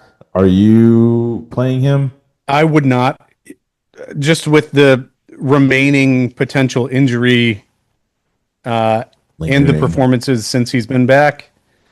Yep, I would try to stay away. He's had 9 targets since he's been back. Yeah, I mean, he's got 23 targets total on the year. yeah. His snap percentage is still under 70% last week. So I would avoid Godwin if you could. Okay.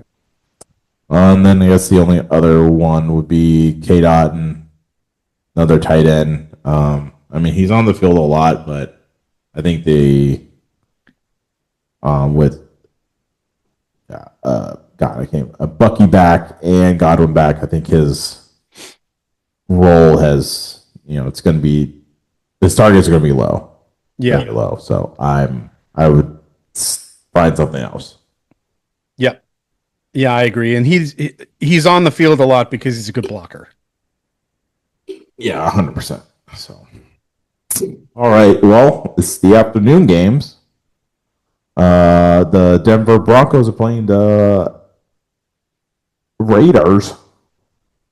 Wish Tyler is here. Maybe he can give us what's the pulse check of Raider Nation. I can go ask my dad, actually. This is a very interesting matchup. matchup. This could be didn't they play? Have they already played each other? Yeah, they did. The funny thing is, they could probably win this game, like a fluke win, like they just because the Broncos have not really been like Bo Nix. Let's start with all over the place. Would you play Bo Nix? Is my question. Are you? Yeah. Yeah, you play him? Yeah, I would play Bo Nix. Because the last time that he played the Raiders, he only got 7 points. Yeah, he was not good. And the Raiders have actually been pretty good. Well, they gave up 14 points. Justin Herbert got hurt last week. Mm-hmm. Cleveland, we all know the quarterback situation there, 11 points.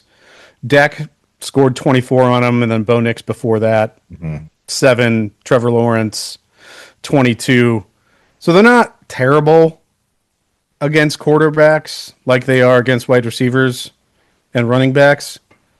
But this feels like a 17-point game for Bo Nix. Ouch. I mean, that's been kind of... It's been kind of his story right now because he has not shown like even the game like the Cincinnati game, he had 30 points. And then the New York game, he was 41 points. But those were like just deep bombs. It wasn't like a Joe Burrow type of game where it's like, peppering guys with targets, getting down the field, driving, moving the ball well. It's I wish he would do more of that. Yeah, I know. RJ Harvey. I think this is a really good question. If he doesn't he has his backfield. It's his to take. He needs to pop off. He does, and he kind of got 19 points last really week. Done Yeah, that. I know. That's the issue. He's very valuable in the passing game, but he just hasn't had those breakaway runs that you would, expect him to have or expect a rookie running back to see. Especially if he doesn't he needs to just do it against this defense. This is a perfect defense to do it, to have a breakout. So yeah. And he's he's only breached 60% snap count one game this season. Like even last week, 40 he was on the field for 47% of snaps. Wow, and still had a nice week. That means they're using McKinley more. Yeah, I don't know what's happening, right? Or Because Jaleel McLaughlin was only on the field for 19%. And Tyler Badley. Yeah, Tyler Batty for 26%. So the crazy thing is all three of those guys are 5'8" or smaller. Including RJ Harvey. Well, that's funny. But yeah, I think Harvey feels like a RB2 this week. Okay. With potential for more. Like it. Kamani Vidal torched the Raiders for 35 points last week. And he's shorter than him, I think. Yeah, actually he might be. Let's check that. That's very interesting. Kamani Vidal. No, he's the same size. Oh no, same size, a little bit. Yeah, 5'8". See? Yeah. All right, so 5'8" running back. Yes. Torched the Raiders for 34.6% last week. 5'8" running back. Hopefully you've touched him. God, what a brutal stretch for the Raiders. Yeah. Denver, Philly, Houston. Not good. Oh my God. You're definitely going to learn about your team really quickly here. Geno Smith's going to change careers by week 16. Yeah. Let the receivers, Sutton and Troy Franklin. I think you're definitely starting Sutton. Okay. This seems like a good matchup. Las Vegas gives up the sixth most points to the receiver position. I mean, I'm trying to see here. Chargers, 31 points last week to the receiver position. Cleveland, Cleveland doesn't count. And then Dallas torched them for 50 points at the wide receiver position. So I think it's a good matchup for Sutton. And actually, because of the deep coverage problems, because that's what Dallas does, is they torch you deep. That's Troy Franklin's specialty. Yeah. So I think Troy Franklin could be a sneaky start this week. I think he's a sneaky start for a flex, definitely on your team for a good upside game. Yeah, and same with Pat Bryant. Pat Bryant's Pat coming on quite a bit. He was on the field for 70% of snaps against Washington. Is 70% on Washington and then 56% against the Chiefs. He had 10 points in that game. So he's getting the targets too. So yeah, and they've finally gone more away from Marvin Mims, who's not good. No, and they're not even using Ingram as much. Right. Well, I mean, Ingram he had 9 targets last week, but it's just he's not consistent. No, very inconsistent. So, and again, he's a 50% snaps player, right? He's not a blocker. No. And they like to put out Adam Troutman on the field because he's a really good blocker. He's a blocker. Yeah, that's what Adam Troutman is supposed to be. And yep. Yeah. All right. I would say the Raiders. Obviously, we're not playing Geno. Are you playing Genty? You're gonna end up playing Genty. It's not gonna be. Is it great? Like, temper your expectations. Yeah, for sure. The targets are the reason. You kind of have to is because he is getting a lot of targets.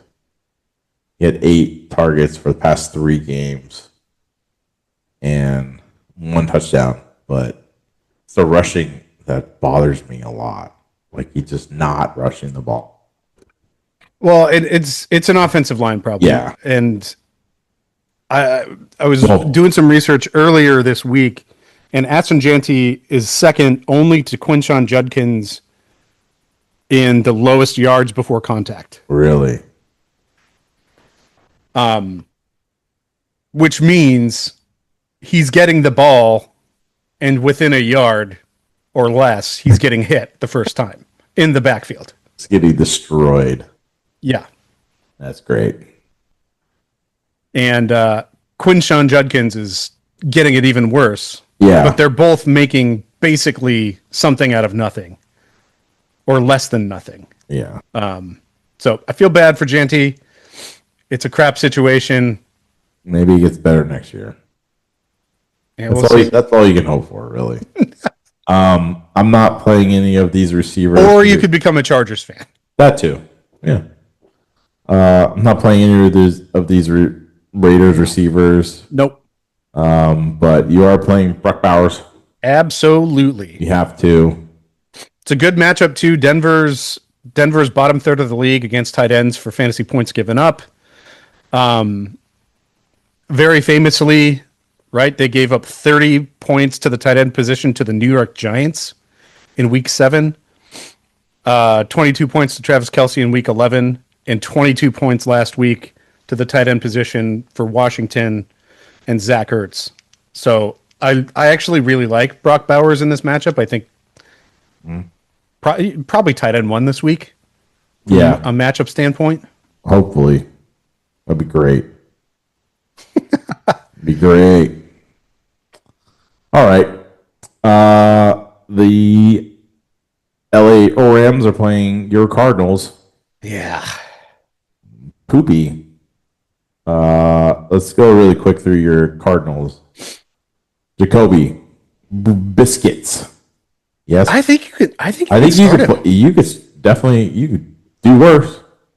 Oh, you could do way worse. You could start Geno. Yeah. I mean, there's tons of worse options out there. This guy has thrown 40, 49, 57, 44 attempts in the past. He's going to throw the ball more than 40 times. They're going to be behind in this game. Yeah. I wouldn't be surprised if he throws the ball 50 times. I wouldn't be surprised at all. So, yes, I like it. Yeah. Are you going to play Bam Knight? I actually... He's serviceable. It's a tough matchup. He's going to get the work, but the Rams rank 4th against running backs. They're really strong. Maybe he falls in the end zone. Yeah, maybe. I mean, they gave up 29 points to Carolina's backs last week. Rico Dowdle and Chuba Hubbard.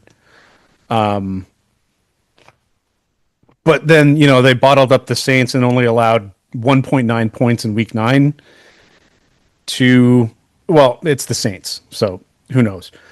I think you can flex Bam Knight with reasonable expectations, but I think he can score 10 points. Yeah, I think he's projected 10.6 points, so I think he gets in the end zone.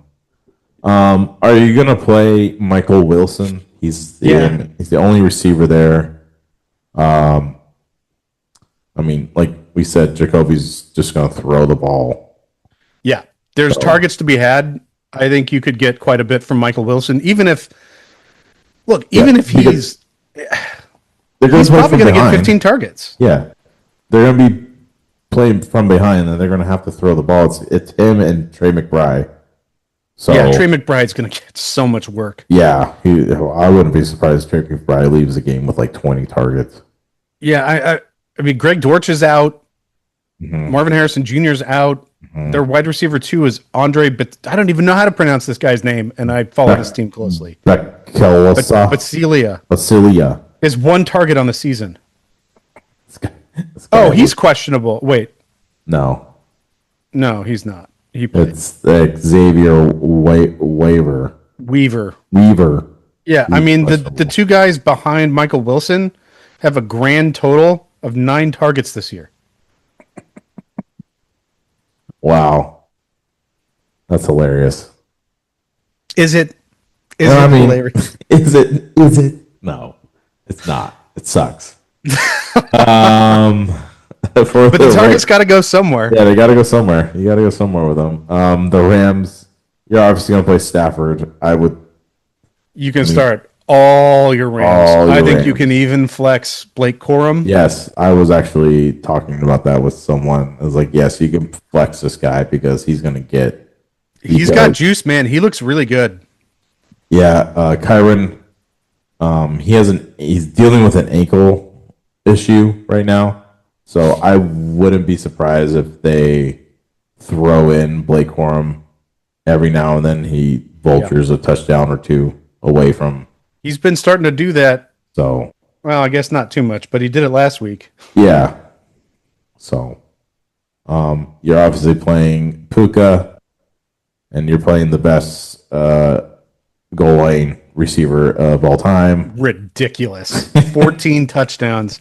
He's tied his career high this season. Well, that's great. He's going to break his career high. He's probably going to break Absolutely. He's going to break it this weekend. He's going to break some touchdown record too that we don't know about, and it's just going to be ridiculous. So He's 11 touchdowns in the past. his highest, he's had 6 18 games. Yeah, he had 18 in 2020. He's definitely going to break that. So Oh, he did have 18 and 20. Yeah, I didn't scroll down far enough. I forgot how old he he did scroll down. Forgot how old he is and how long he's been in the league. So Oh, look at that trade from this year. oh yeah, Oh, that was you too. yeah, it was me too. But You I got got James Cook. That's not so bad. I got James Cook. So whatever, it doesn't matter. I'm out of it. So I'm out of the playoffs. So. Yeah, you're smash starting both those receivers for the Rams. I wouldn't start any of the tight ends for the Rams. No. This should be a good game. The Chicago Bears are playing the Green Bay Packers. I actually like Jordan Love for this week. Yeah. He should. I mean, the Bears defense is not the best defense against the pass. They're only projected 9 points. I think it's going to be. I honestly think this game is going to be a shootout between these two divisional rivals. Every time they play each other, it's like a bloodbath of just we're better than you. The Bears are not good against the pass. No. They've been horrible all season. I mean, they gave up 74 points to the wide receiver position against the Bengals. Which is insane. That's insane. 42 points last week to the wide receiver position for Philadelphia. So definitely just a massive. Josh, If you can pick the right receiver. yeah, if you can pick the right receiver. Josh Jacobs, he's off the injury report. I'm playing him. Yep. Regardless, I think it sucked that he got he left in the Detroit game over the holiday. He was looking really good, but I think he's a smash start for me, especially against that defense. Yep. The receivers for Green Bay, we're talking about them. I'm playing Christian Watson. Absolutely. Because he's really nice. The most consistent receiver that he's getting the most targets. He's getting touchdowns. So I'm playing him. Romeo, yeah. I mean, you could play him. You can flex him. Yeah, I flex him too. Would you, if you needed a receiver, would you pick up Wicks? Would you chase those points? He got 27 last week and 2 touchdowns. With 2 touchdowns. Sorry. God, it's so tough. I mean, it's the only game this season. I don't know if I think I would be more inclined to see if Jaden Reed was out there. Yeah. He's probably sitting in people's IR and he definitely most is. places. Oh, he's only 43% rostered. But I would think again, like Wicks is just a guy. He doesn't get that much separation. I would be much more inclined to try to pick up Jaden Reed and play him if he comes off IR this week. Okay. And it's Friday, so it doesn't seem like that's going to be the case. Like it. No. Yeah, I think they're not pushing Jaden Reed out for anything right now. If they do, it's going to be for playoffs. So yeah. Dobbs, flex, Watson, start. The Bears. Are you playing Caleb? I wouldn't play him in this matchup. Yeah, I don't. Especially if you're trying to make playoffs, I'm not playing him. He's not. No, you've got to find somebody better. There's some more beneficial matchups. I mean, I think you'd rather start Jacoby Brissett. Yeah. With the running backs, Swift and Monungai, I think you could play both of these guys Yeah. this week. Both had great games especially against Philly. Both had over 100 yards, and both had a touchdown. I don't think was Monungai. No, Swift had more in the receiving game, but he only had like 2 targets for 1 catch and 13 yards. So, but these are both. This is the Lions running back, but just the Bears for you. So,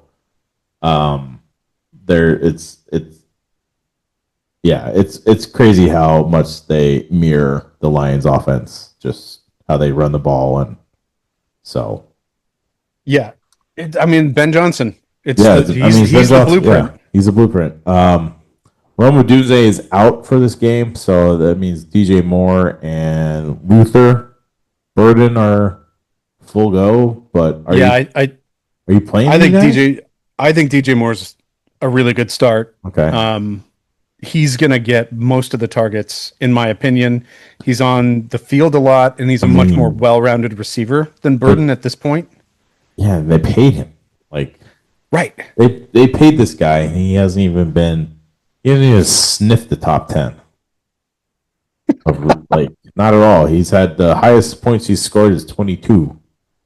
Yeah. So it's a little confusing, but if there's going to be a week, I think it's going to be this week. Okay. Will you play Mr. Loveland this week? I don't think so. I don't like this matchup against Green Bay. No, Green Bay's they're just a good defense across the board. Yeah. Okay. This should be a good game too. The Houston Texans are playing the Kansas City Chiefs. This feels like a defensive battle to me. Mm-hmm. You're still going to play Mahomes. Let's talk about the Chiefs. Still going to play Mahomes. I'm not touching the running backs here, especially against the Houston defense. They are. Yeah, I wouldn't. With Pacheco back, you can't trust Kareem Hunt. You can't trust any. Yeah, I don't want. Yeah, gross. And yeah, you can't trust Pacheco either. Gross. But you can trust Rashid Rice. Yes, absolutely. I would still play him in this matchup, regardless of the defense. When they played Denver, he still got 9 targets, and that was with Patrick Surtain covering him. So they're definitely not going to go away from him. Other than that, I'm not playing any other receivers for Kansas City just because they just don't look. None of them look good. None of them have really stepped up. Like Worthy has not shown that he's worthy enough to be on the. Yeah, I mean what happened to Hollywood Brown, man? Hollywood Brown just fell off the cliff. Hollywood Brown is just getting paid to just be out there. Yeah. So it's a bummer. You definitely could still play Kelsey. He's been very, very good. Tight end 2 on the year. Very surprising, too. Didn't we talk about somebody called it? Who? Not tight end 2, but somebody said he was washed, undervalued. Undervalued? Was that you? That was me. Oh man, I thought he was done. I'm like, this guy's done.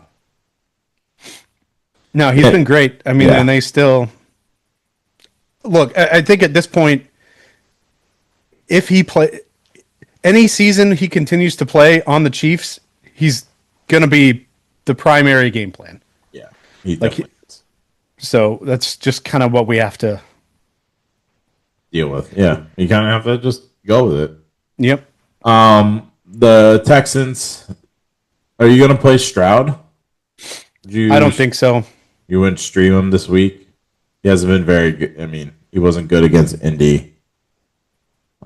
He has been good. The last game he played against Denver, he wasn't good at all. So I'm not looking to pick him up and stream him. I think you can find better options. Again, Jacoby Brissett. Yeah. Trevor Lawrence. You could definitely, I mean, if you want to pick him up and stash him away, he has good matchups in 15 and 16. So,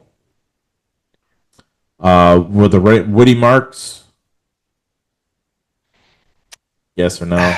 Yeah, I think so. I think you can flex him. It's not the best matchup. The KC's top 10 against the run. But you know, Javonte Williams scored 26 the running backs for Dallas scored 26 points last week. Mm-hmm. They did bottle up Jonathan Taylor and the Colts for only 7.6 points the week before. So, I mean, the Kansas City defense has been bad the past 2 weeks. But if there's a recipe for a bad defense, it's usually the Houston offense. Yeah, for sure. But yeah, I think you can flex Woody Marks. Yeah. If it's a defensive battle, he's going to get lots of work. And I think that's what it's going to be. We're still playing Nico because, I mean, he's a number one receiver on the team, and he's getting a lot of targets. Despite the game that CJ had last week, he had 10 targets for 5 and 98 yards. So he's a receiver 12 on the year right now. So you're definitely going to play him in this matchup. You have to.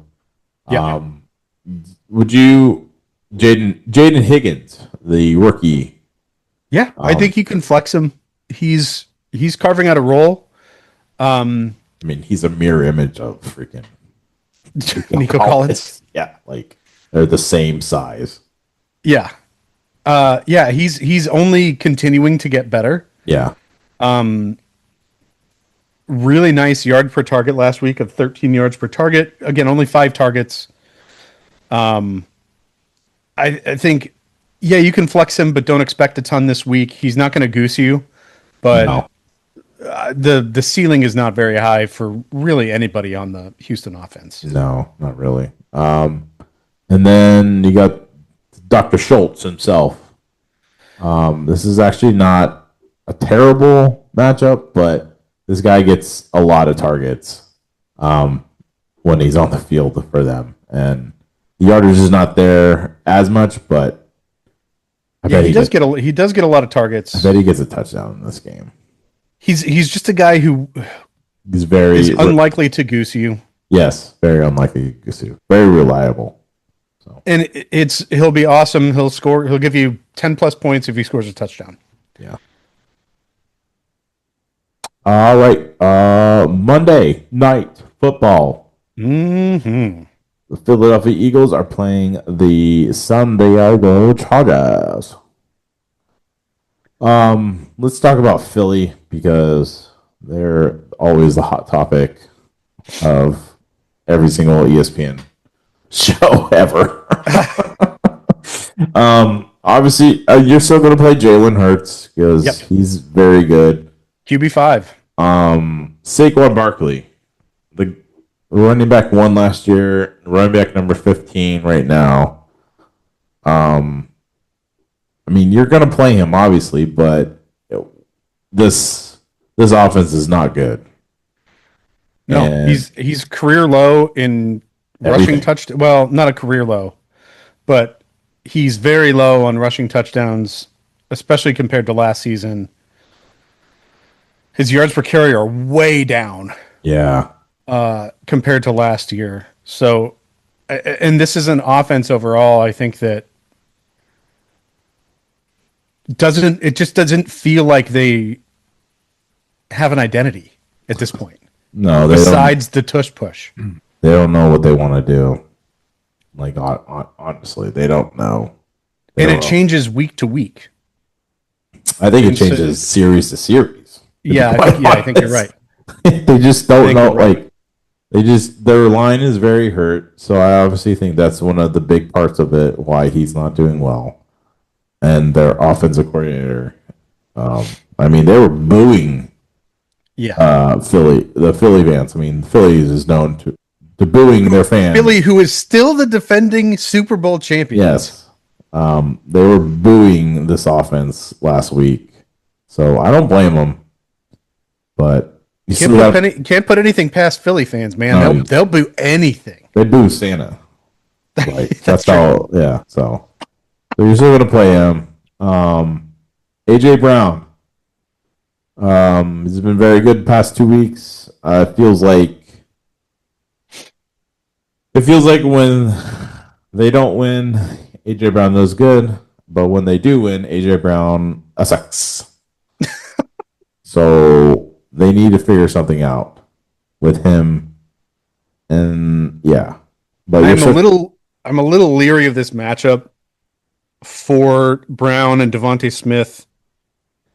The Chargers are giving up the fewest points to the wide receiver position. Chargers secondary is very good. Yeah, super good. I mean, they're the number 3 defense against QBs, the number 1 defense against wide receivers, and the number 6 defense against tight ends. And with a passing game that doesn't know what it is or what they want to do series to series, that feels like a recipe for disaster. Like I wouldn't be surprised if there was a series where there were 3 straight tush push plays. I wouldn't be surprised. Like seriously, let's just start doing it. Okay, we'll run the ball on first down, and then the next 3 downs we're just going to tush push it because we know we can do it. Yeah, I wouldn't be surprised either. Like they just But I think you're still starting AJ Brown, and you're probably still starting Devontae. Yeah, you're still playing Devontae, regardless of what your situation is.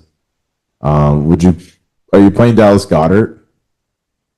5 He weeks ago I would have said yes. Yeah, he has not been what he was 5 weeks ago. And he's as much of a victim of this he is. weird offense as anybody. Yeah. So I would stay away from him.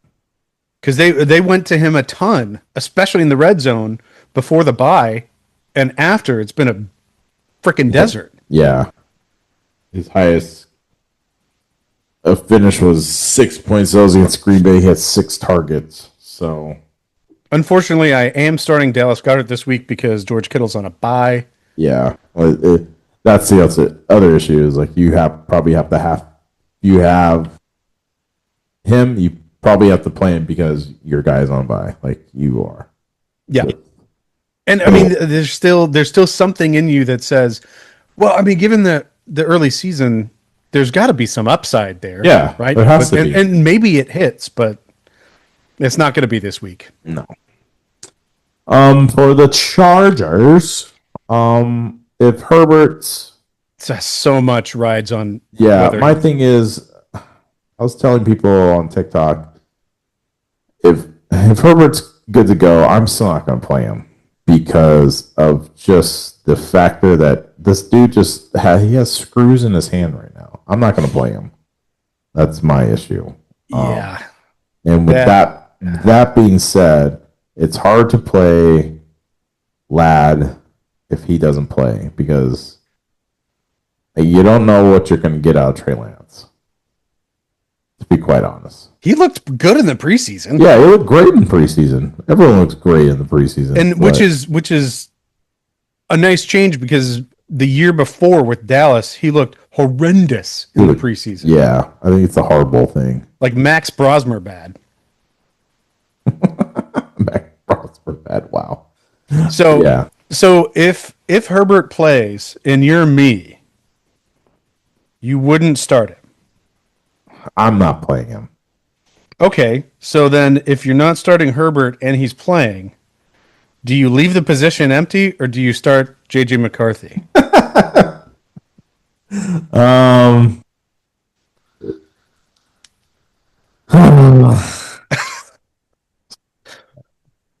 I would probably leave it empty. I don't want because I played McCarthy in like one league. And just the fact that I saw that he had -4 points ending that game, I was like, you've got to be kidding me right now. I'm not touching this guy at all. So I guess, yeah. For me, it's just the injury factor. Like his injury factor is so for Herbert is so high. Oh yeah, Like he's a completely different player. he could like bump into someone like a lineman on accident, and then his hands could be screwed. Well, that's what happened. Like 2 or 3 years ago. Yeah, when someone he had ran the rib into him. problems. Yeah, so I'm just staying away from it. If I have the option to stay away from this, I will stay away from this. Yeah, well, And if you are the owner of a JJ McCarthy, then just go. I would rather play Shador. all right, maybe. I mean, there's no QBs on the waiver wire in Dynasty. Come No. on. I would play a backup in hopes that he gets in. Like, just find a matchup here. Joe Milton. Joe, there you go. What could be a blowout game here? I go pick up Mariota in hopes that like they get in. He's not available. Oh, Who's available QB wise? Nobody. no one. There's no one available in Dynasty. You might as well just take rocks. Who's available in Dynasty that's actually on a team? S. Howard. Who is this? Skylar Howard. Skylar Howard. John Wolford. Oh, from Minnesota. John Wolford. Maybe he get in. Oh, he's back on the practice squad. Tyson Badger. Tyson Badgett, There the you backup for Caleb Backup Williams. for Caleb. Or Nick Mullins. I mean, you might be onto something here. I'm going to have to spend some time on the Dynasty waiver wire Just pick up everyone. because my 3 quarterbacks are Justin Herbert, JJ McCarthy, and Deshaun Watson. Gross. And you know what? I had another quarterback, but it wasn't any better. It was Hendon Hooker. It wasn't. Omarion Hampton. Oh, Play him. yeah. He's cleared. He's going to play, and you're going to play him. You were saying for the receivers, it's... Yeah. Play at your own risk here. That's what I'm going to say. I would play Ladd still. He's bound to just get targets. He's super reliable. He's really good at getting separation, and he's not afraid to go over the middle. No. So I wouldn't. I feel like he's the easy outlet valve. Yeah, very much. Quick short passes. Yeah, I think he is too. And you know who's not that? Quentin Johnston. Quentin Johnston is definitely not that. But he Keenan Allen is. Keenan Allen is? Well, was. I don't know that he's that anymore. I don't think he's that anymore. Gatson, what's your temperature check on him? He hasn't been good lately. He has not been good. His targets are way down. Only 2 targets against the Raiders last week. He's coming up on a really bad stretch of defenses here too. So yeah, I would avoid him if you could. Honestly, you might be better off starting an AJ Barner, or I don't know. Would you start a Rondé Gadsden or Dallas Goedert in this game? Yep, probably Goddard. Even though the Chargers are, I just don't. the number 6 team against tight ends. Yeah. I guess what we're trying to say is you probably don't want to start Gadsden. I don't want to start Gadsden. Yeah. Unless I have to. But if I have to, that means I'm in your boat. Like, you have to play a tight end. Yeah. Because your tight end is out. So I think there's a greater than 50% chance that Rondé Gadsden outscores JJ McCarthy this week. I bet there is. So yeah, don't play Rondé Gadsden. The Eagles are actually really good against the tight end position. They're number 3 in the league. So it's not a good matchup. I would No. avoid. Honestly, it sounds like you should probably avoid most of the passing game for the Chargers, except for maybe Ladd. Yeah. Agreed. Well, that's all the game. Oh, that's it. Yeah, that's Monday. That was Monday night.